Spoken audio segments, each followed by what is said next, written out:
recap, we have LeBron and the Lakers against Luka and the Mavs. What a night on ESPN. That's at 9:30, the second one. I can't wait for that. And I also can't wait for this. Saturday night, I'm staying out past my bedtime to watch Masvidal against Diaz on the pay-per-view on ESPN+. Me and Jalen will be in the building. I'm so excited because the tickets are on my name. That means if you don't show up, I'm going anyway.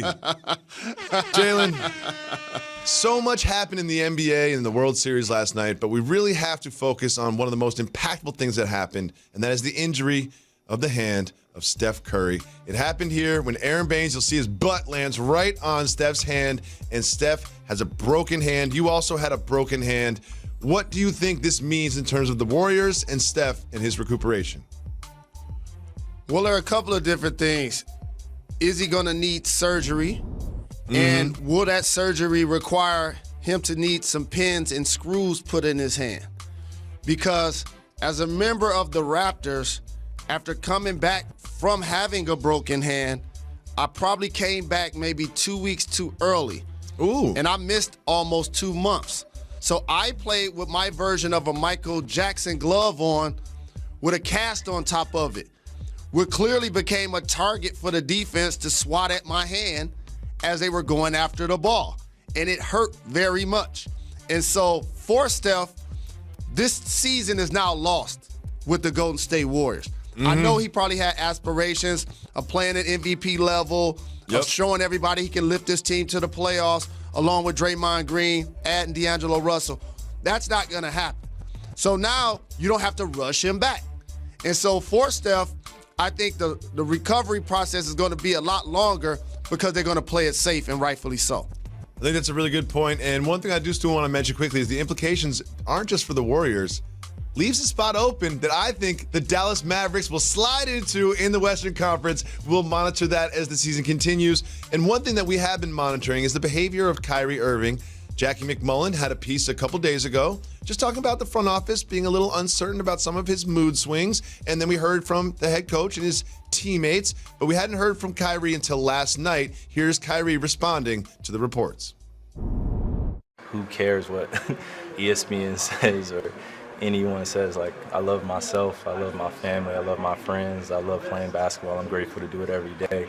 That's going to come with being one of the top players. I'm not here to dispel anything. You can continue to ask other people around me about what they think about me and continue to write about mood swings. Like, you know, human beings have mood swings. Like, you go home and you're not happy with things, or you're mad at something and you're happy. That's a mood swing. Jalen, what do you think? I love his answer, and it kind of mirrored what I said on this show.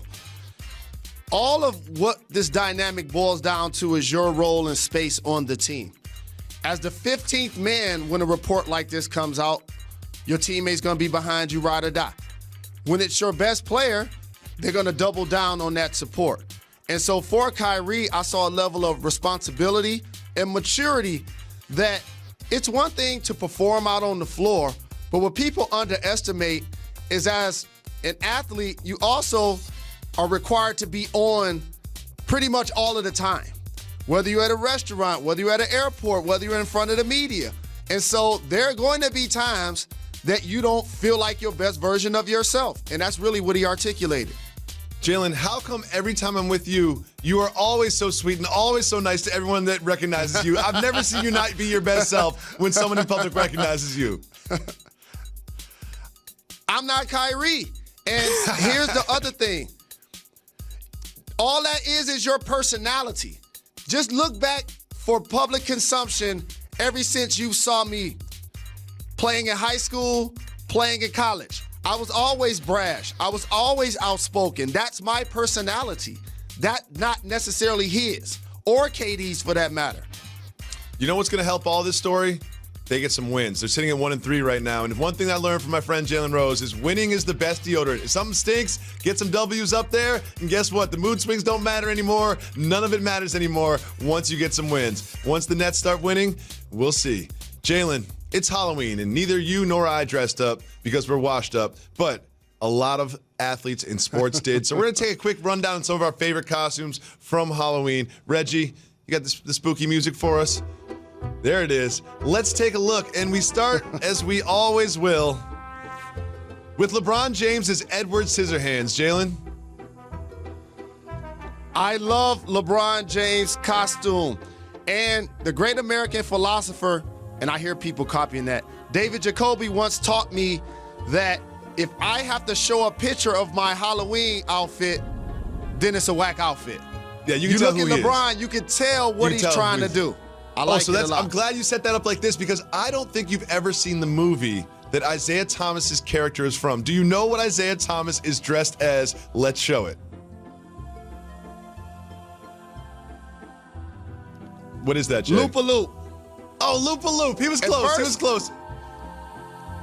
At first, I thought he was trying to embody something on the West Coast with the perm and the hand gestures, but I like it a lot.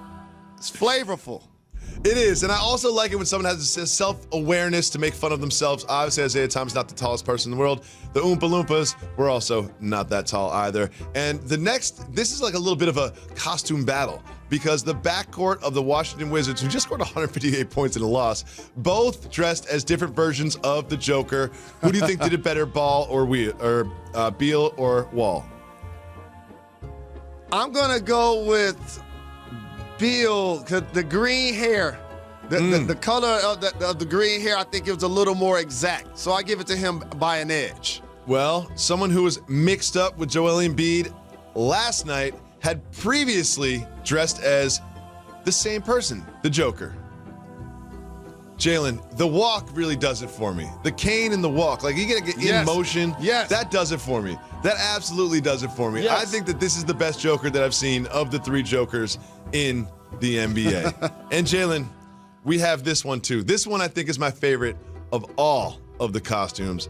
This is Jimmy Graham of the Packers and a trainer from the Packers dressed up as Jose Altuve and Aaron Judge. That's hilarious to me. That's a really good one.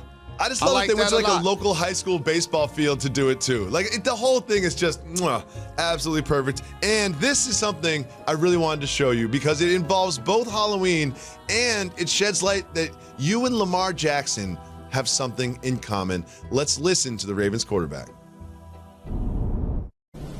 What was your Halloween costume for Brad's party? Harry Potter. I was Harry. I thought I was pretty cool. Had the little coat on. I felt I was back at the Wizards place. It was pretty dope. Yeah. Are you a Harry Potter fan? Yeah. I wouldn't say I am. I watched a few movies, but it's pretty long, and I get sleepy. So I be watching it for like a good hour, then I just yeah. Harry Potter started watching me. So. Jalen Rose, I've been to many movies with you, and I've never seen you stay awake through an entire movie. Now you and Lamar Jackson share that in common. What do you think about you and Lamar sleeping in every movie you've ever seen? You know how much I love lobster and popcorn. So paint the scene. You're indoors. The air conditioning is on. They do a really good job of having these big luxury chairs that fall back.